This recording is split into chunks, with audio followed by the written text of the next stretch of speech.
Well, I am a factory worker. Okay. I've talked about it before. And right now, I want to tell you guys the struggles go far beyond the work site. They really do. And before I get too far ahead, I want to welcome you to my channel. If you haven't yet, please hit the like and subscribe. That just helps out the algorithm. So now, here's the thing.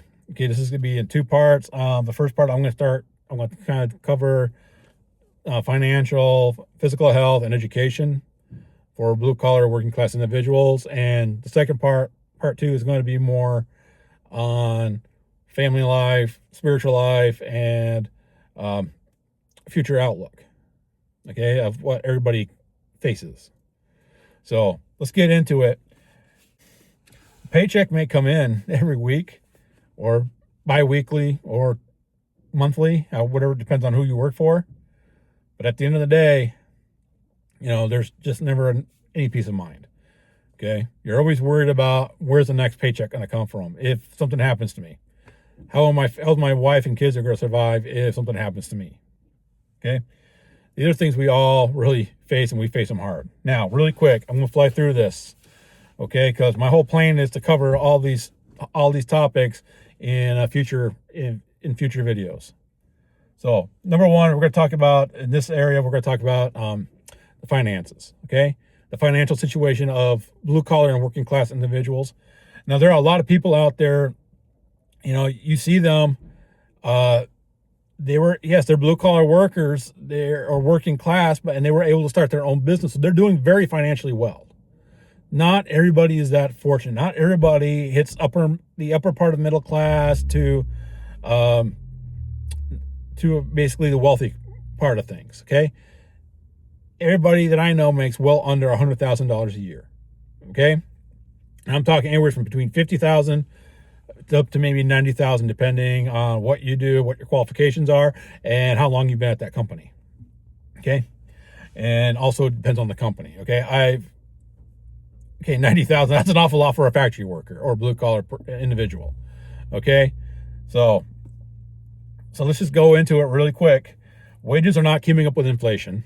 That's probably one of the biggest things. We are struggling with rising gas prices, rising grocery prices, rising utility prices. If you just want to keep the lights on, you feel like you're having to sell the rights to your firstborn child, okay? Now, overtime is not always optional, okay? You might have a company that, for whatever it is that they do, they're only open maybe Monday through Friday. That's it. All right, so oftentimes what you're having to do is get a second job, okay? And also, you're also facing the fact that, maybe you have a lot of overtime. Maybe you've actually built the payment plans and everything relying on overtime, and all of a sudden your boss cuts it. There's no more overtime, okay? So now you're stuck. And you don't know if you should go and get a second job. You don't know if you should go and start a little side business, because you never know when that overtime is going to turn back on. And yes, I'll agree with you. It is easier to manage one source of income versus trying to create two or three others. And sometimes those incomes are not equaling the one income, right? It's not equaling the overtime from that one. Okay. I get that. It is hard. It is stressful, but, and unfortunately, that is reality for a lot of blue collar working class individuals. Okay. Car payments eat away at your income. Nowadays, your average car payment is well over $600 a month. That is if you buy it brand new. Sometimes, if you're fortunate, you go to a used car dealership, you can get one that's maybe under $300 a month. Okay, but it's insane. Okay, and even if you buy a brand new car, and even if it's on the lower end, around the $600 a month, you are going to be paying that for 72 months, which is like 5 to 6 years. Okay, that's what you're facing. Rent and mortgage is going up. That pressure. I've lived in the same place for 9 years. My landlord's raised it once, but still, as the way things are going, it's going to go up again. Mortgages, percentage rates are going up. Okay, and the best thing you can do is, if you do own your own home, and you have a mortgage, is try to make sure that it's a fixed rate, something that you can count on, that at least that payment's going to be the same every month. Okay. Granted, you're going to have property taxes always going to go up every year. You're going to have homeowners insurance that's going to go up every year. Okay. It's not easy, but that's the reality of it. Okay. Things are going up and they're not keeping up with income. A lot of people, they're buying stuff on credit cards, and they're paying for things on the buy now, pay later sites. Okay. And the two biggest ones that I know of when it comes to buy now, pay later is Affirm, and was it Shop? I can't pronounce that one properly, but anyways, you get the idea. You can go on Amazon, you can buy something and pay for it later. Okay, credit cards, a lot of people use credit cards just to buy gas, to buy groceries, to pay bills. Unfortunately, they don't have enough money to pay it. They don't have enough money to pay them back, okay? A lot of these blue collar and working class individuals do not have emergency funds. Okay, I know very few who are smart enough to have one. And in the past, just recently, I've started my own. I will tell you right now, there's a huge amount of pressure comes off of you when you have that first $1,000 in there, because if something happens to your car, if something breaks, you can fix it without having to go and get a loan. Okay, it is a wonderful feeling, and if you don't have one, get one. Okay, and also but also with that being said, if you have credit card debt, pay it off as fast as you can, because if something happens to your job and you cannot make even the minimum payments on anything, they're going to come at you. They'll take you to court. Okay, credit card companies are not playing around. And once again, just trying to save while living your daily life. Okay. And I'm not just talking about the emergency fund. This is saving for anything, saving for retirement, which for many of us it seems like a joke. Many of us have accepted the fact that in some way we're going to be forced into forced to work until the day we die in some fashion. I don't want to be a factory worker for the rest of my life.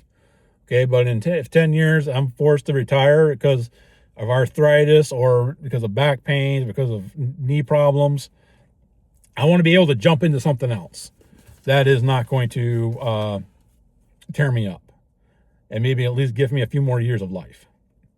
Okay, but that is just the financial side. That's actually a very small area of the financial side that most blue collar and low income individuals are dealing with.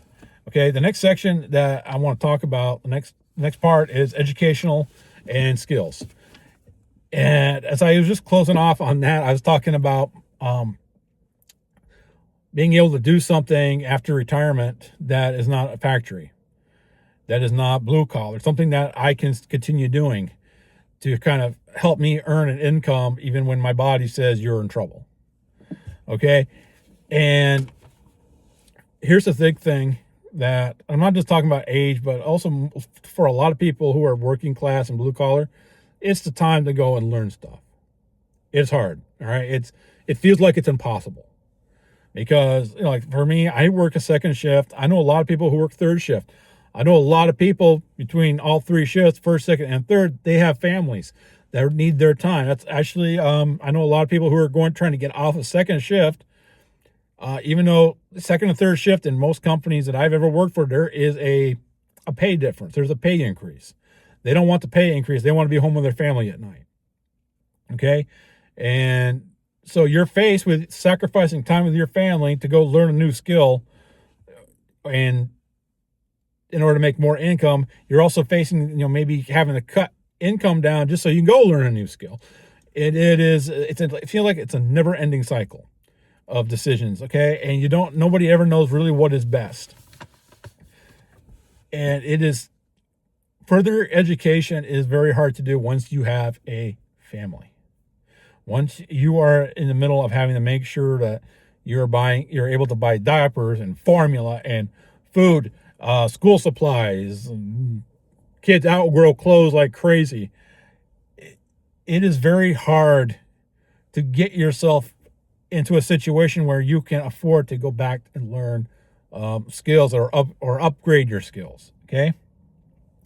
And the worst thing is that we are approaching an age of AI.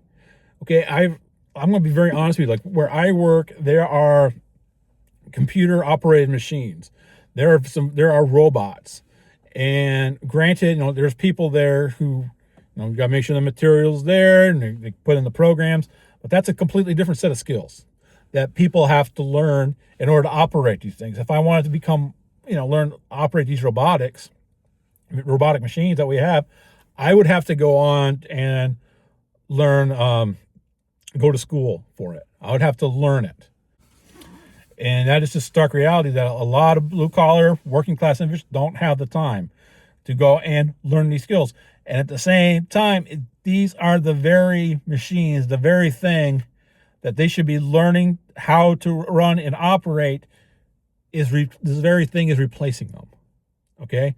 I'm fortunate right now for the job that I got. It's manual labor. I don't have to worry about it being replaced in the next few years. Okay. It's probably not going to happen until I get more closer to retirement where I can see my position being threatened by AI or a robot. Okay. And I thank God for that every single day. And going on with all that, there's that feeling of I am just too old to learn. I already said I'm in my 50s, and it's a scary thought for me to try and go and learn something. It's terrifying because, am I capable of doing this? I'm fortunate enough right now. I am, but my kids are grown. One is out of the house, and one he's actually working his own full-time job. I'm in a position where I can actually make adjustments and learn something new, whether via over the internet or actually going to a classroom and learn. Not everybody has that opportunity. Okay. Technology is speeding up and it is moving very fast on the shop floor. And unfortunately, workers, we're not able to keep up with it. Okay. And it's a sad thing that nobody ever warned us that we would have to go out and get a degree in computer programming or in robotics just to work in a factory. Okay. The atmosphere, the dynamics is completely changing compared to when my father worked in a factory years ago. Okay. Now, the last part of this last section of this part, and I want to talk about is our health and physical wear that we go through. And this is something I can testify greatly on because within the last few weeks, I've noticed having pains going down in here in my forearm. Okay. And I have to massage the daylights out of my forearms just to get the pain to go away. Okay. And in some ways, I say to myself, I am too young for this. Like I said before, this is probably the third or fourth time I said it in this video. I'm in my 50s. My body, the way I have treated my body over the years is starting to catch up to me. And that'll probably happen with you too. So, repetitive motion, your back, your knees, your hands, your arms, that is going to greatly affect you, especially as you get older. I have coworkers, because of the job we do, they have a lot of pain in their hands. Another one, she has severe back pains and neck pains. The factory shop floor is not a kind place to the physical body. It's just not. Hours that we're working, it is nothing to work 10 to 12 hour shifts. Okay. Unless you work in a plant where you have, a strict 3 shifts and it's 3, they're 8-hour shifts and you have, you start at a certain time and you end at a certain time. Like where I work, the department that I'm in, we don't have a third shift. Guess what? People come in early, people stay late. It is nothing for us to have to work 10, 12, 16-hour shifts. That's just reality. Okay. Fatigue from the work, trying to find things to battle fatigue. That oftentimes falls into diet, exercise. Those are the biggest things that will combat it. And unfortunately, that is not great. Lack of sleep is one of the biggest factors, especially if you're working the longer hours. If you're, 12-hour shift alone. Okay, let me explain that to you. What happens? A 12-hour shift, let's say you drive a minimum of 30 to 45 minutes just one way to work. You put in that 12-hour shift, you got to turn around, drive the 30 to 45 minutes home. So, okay. So right there's an hour and a half round trip, give or take. Then eating dinner, taking a shower, whatever. Maybe you have an errand you have to run after work or before you go to work, depending on what your shift is. There's not going to be there's not enough hours for the sleep. It's just not there. Okay? So your body is wearing out, you're getting mentally fatigued, and it is just a horrible, horrible process. Okay?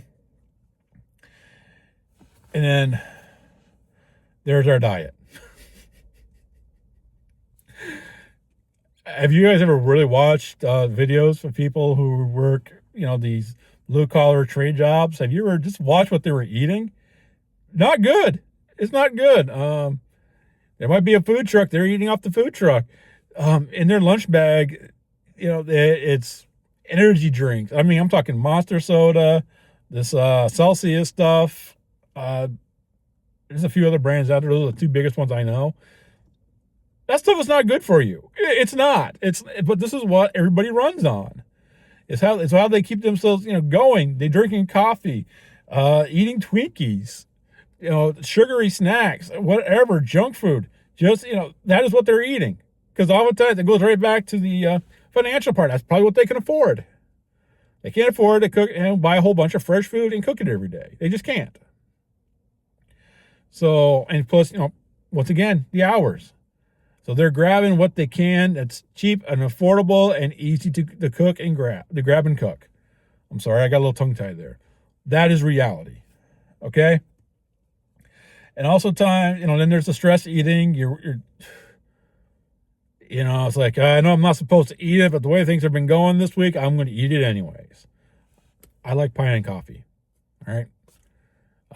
That is something I'm doing my best to forego, because I just don't want to. I don't need to be eating junk. Okay. But as time goes on, chronic pain just becomes normal. We fight it. Go to the doctor, get injections, take meds, just to fight the pain. We don't like the idea of having to call out sick, because it makes us look bad, and if you do it too much, you can be fired. They don't care how long you've been there. And we do ignore our mental exhaustion. Okay, there's frustrations at work, whether it's upper management, other coworkers. Over time, mentally, you just get worn out by it, and you ignore it just to keep working because you need that paycheck. So that is the reality of it. Okay, that is the reality of what all of us face every single day when we go to work. Okay, if we can survive the job. Okay. The job it's not a big deal. Okay.